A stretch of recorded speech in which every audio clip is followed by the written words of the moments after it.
Olá, bem-vindo a todos a mais um episódio do Economia Pós-Pandemia.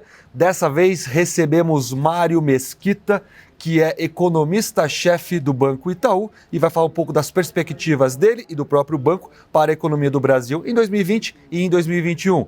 Mário, muito obrigado pela sua presença.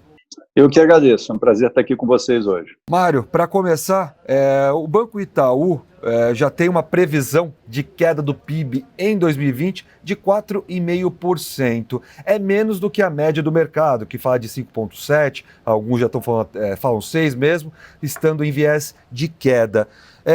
Por que vocês estão destoando tanto do mercado? O que vocês estão vendo para ser um pouco mais otimistas do que o restante dos economistas?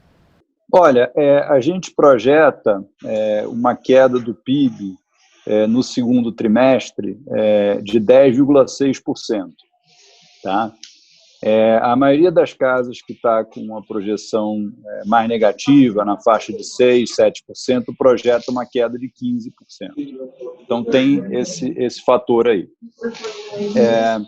Se a gente olhar os números que já saíram referentes a atividades econômicas no segundo trimestre, eles apontam para uma contração próxima de 9%, ou seja, menos intensa até do que o que a gente tem na nossa conta. Tá? Por outro lado, a gente ainda não superou plenamente a pandemia, como é sabido, né? E o risco de uma segunda onda mais pronunciada não pode ser afastado. Então, mesmo com esses números preliminares do segundo trimestre um pouco melhores do que a gente está embutindo na nossa projeção para o ano, a gente não se sente confortável para fazer uma revisão positiva. Faço uma observação adicional que uma das características da pandemia é impor práticas de distanciamento social que tem várias consequências econômicas e tem consequências também sobre a própria compilação das estatísticas econômicas. Tá? Cálculo de PIB, estimativa de PIB era algo que envolvia pesquisa de campo, não vai dessa vez, por razões óbvias. Né? Então, isso adiciona outra camada de incerteza em todos os indicadores econômicos que a gente tem. É importante mencionar também que a nossa avaliação da atividade vai além dos indicadores convencionais, a gente está usando muito indicadores de alta frequência. Por que isso? Pela tempestividade. Né? Os indicadores de alta frequência são aqueles que permitem você medir na margem, né, o estado da atividade econômica. A gente tem um próprio proprietário do Itaú, chamado IDAT. Ele é baseado em gastos em cartão de crédito no banco, tanto na compra de bens de consumo quanto no pagamento de serviços e também o consumo de energia. Tá? Esse indicador, o IDAT, ele é por construção na primeira quinzena de março, ou seja, pré-Covid, pré-distanciamento social. Ele cai no final de março muito fortemente, ele chega num piso no dia 28 de março de 55, ou seja, cai de 100 para 55, e agora ele está entre 80 e 85. Então, a boa notícia é que a gente já recuperou, por esse indicador, né, boa parte do terreno perdido. A má notícia é que a gente ainda não recuperou plenamente. Tá? E observo também que nas últimas semanas a melhora do indicador perdeu consistência. O indicador passou a andar um pouco mais de lado. Tá? Então, a gente não sabe ainda por que isso aconteceu, se tem a ver com a continuidade do noticiário ruim sobre pandemia, tá? Que, enfim, inibe, né, uma recuperação, mas o fato é que, sim, estamos recuperando, mas já estivemos recuperando na margem um ritmo mais forte do que a gente observou nas últimas semanas. Uhum. Você mesmo falou que não há uma revisão positiva do Itaú, há uma série de revisões positivas em outras casas, em outros bancos. Na sua opinião, agora, tendo esses dados que vocês estão analisando de dentro do Itaú, os dados que estão saindo da economia, é mais provável que esses 4,5 fiquem no centro mesmo? ou tem um viés de alta ou um viés de baixa? Você acredita que o tombo pode ser ainda maior ou ainda é difícil por causa dessa segunda onda, por causa da pandemia? Enfim, como que está esse cenário para vocês? Olha, ele está equilibrado. Acho que tem risco para os dois lados. Tem sim uma incerteza muito grande, até pelas dificuldades que eu mencionei de compilação, né, de mensuração. Eu botaria na coluna de risco positivo essa nossa avaliação de que o PIB do segundo trimestre talvez tenha sido, a queda talvez tenha sido um pouco menos intensa do que a gente tem na conta. Outro fator positivo são os programas de transferência de renda que têm sustentado o consumo, tá? O auxílio emergencial e outros. Sobre essa questão do auxílio emergencial, como ele foi importante até para não deixar a economia ter um tombo ainda maior, só que a gente também tem a questão fiscal. Vocês mesmos elevaram o déficit primário para 10,2% em 2020. Como que fica essa situação? A gente sabe que são necessários essas ajudas, esses benefícios, principalmente para os mais desprotegidos, mas também a situação fiscal do governo não é boa, muito pelo contrário. Como que fica essa escolha de Sofia? Olha, é bem complicado. O auxílio emergencial, chamado Corona Voucher, a gente estima que cada R$ 100 por mês custam algo como 0,1% do PIB em gasto adicional. Tá? A gente percebe um discurso na sociedade que faz sentido, um discurso meritório sobre a necessidade de você consolidar, ampliar, reforçar os mecanismos de transferência de renda no país de forma a combater a pobreza, combater a desigualdade. Isso faz sentido. A questão é como a gente consegue compatibilizar isso com a manutenção do teto de gastos, que, por sua vez, é o pilar do nosso ajuste fiscal e é o que permite a gente conviver com inflação baixa e juro baixo, como a gente nunca viu no país, né? Então, o ideal é a discussão sobre a Renda Brasil, assim, a extensão dessas medidas de apoio social, vem acompanhado também uma discussão de reforma administrativa que o governo encontrar recursos, né, dentro do total de gastos que compensem a ampliação do gasto social, ou seja, aumentar gasto social reduzindo outras despesas. Tá? Vamos ver se isso vai acontecer. Eu acho que essa discussão é super importante. Quando as pessoas pensam no Renda Brasil, só para ficar nesse exemplo, volta e meia elas dizem, não, mas se eu fizer esse ou aquele aumento de imposto, eu consigo financiar o Renda Brasil. Sim, tá? Mas isso não faz com que a despesa adicional vá ficar dentro do teto, que é o pilar do nosso ajuste fiscal. Então, para que a despesa adicional fique dentro do teto, é preciso dar outras despesas. Para isso, você precisa reforma administrativa. Eu não vi ainda esse debate acontecer. Você está falando até de reformas, né? A gente sabe que reforma administrativa foi até uma cobrança do presidente da Câmara, Rodrigo Maia, que o governo ainda não enviou. O governo também demorou para enviar sua proposta de reforma tributária, que muitos acreditam que é muito fraca, né? Não é tão abrangente quanto as que já estão em tramitação no Congresso.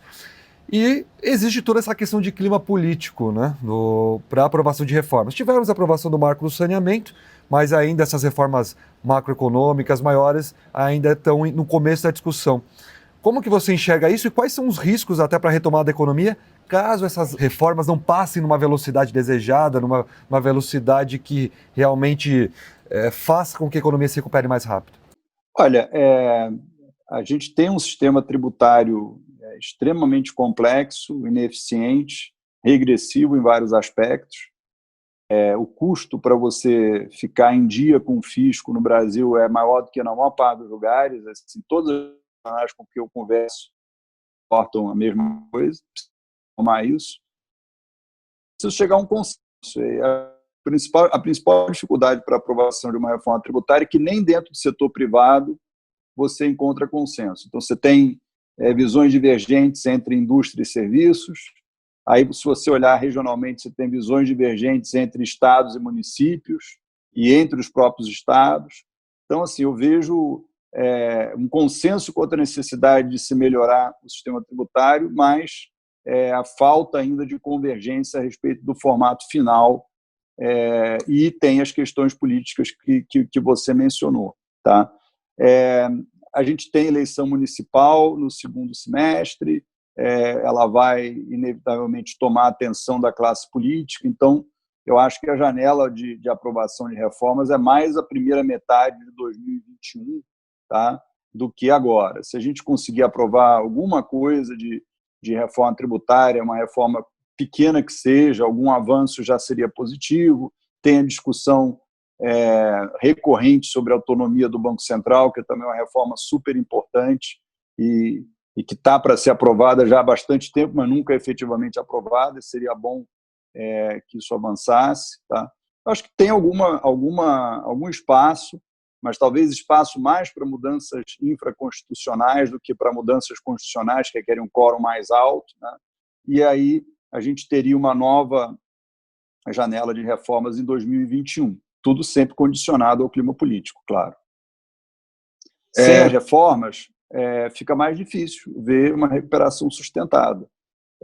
O Brasil tem uma combinação rara hoje em dia, que é inflação muito baixa, taxa de juros muito baixa e dívida pública muito alta e em crescimento. Isso, numa economia emergente, não costuma ser consistente. Ou a gente controla o endividamento do setor público, ou a gente vai ter mais inflação ou mais taxa de juros. Tá? Então, para manter esse ambiente benigno de inflação e juros baixos, é preciso recolocar a política fiscal nos trilhos, tá? O que vai requerer reformas, entre elas a administrativa, como eu mencionei.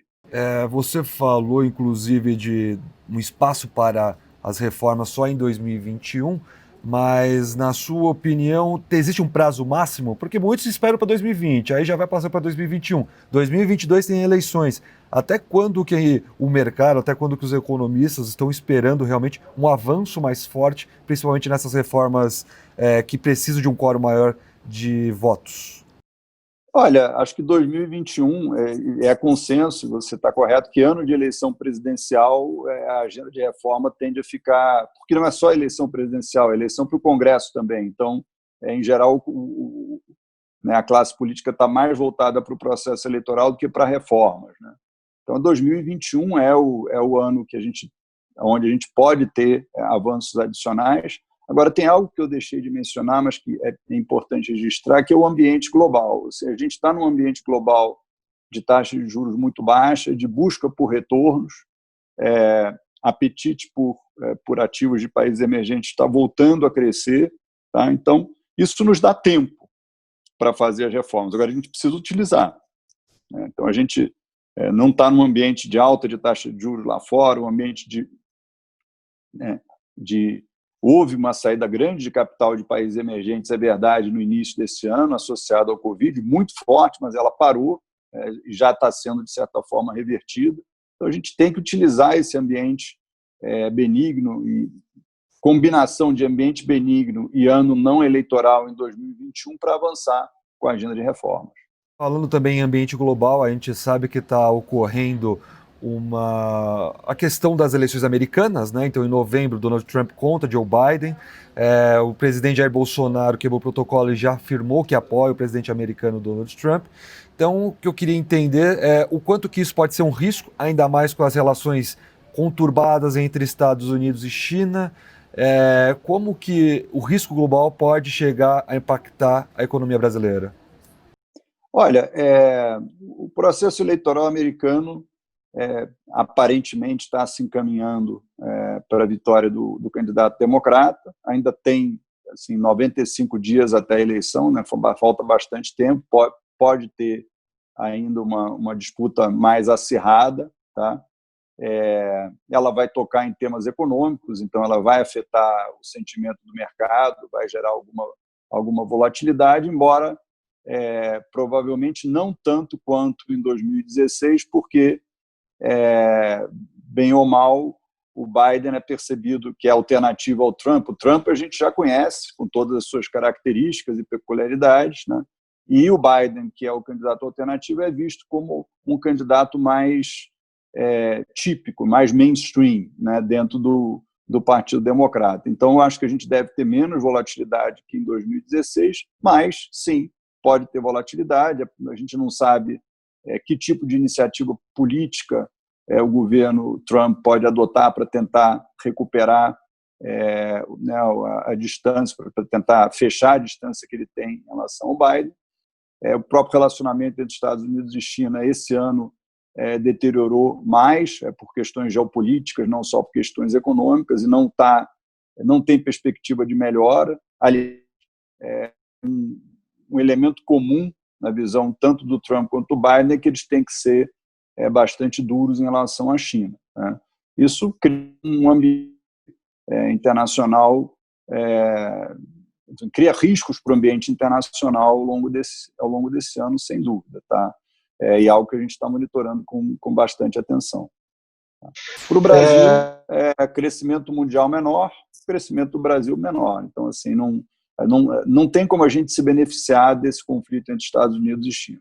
Mário, a gente vê que o mercado está bem otimista, né? Enquanto a gente viu o Ibovespa saindo de 120 mil para 60 mil, a gente já vê uma recuperação chegando até 105 mil pontos, superando essa marca em alguns momentos.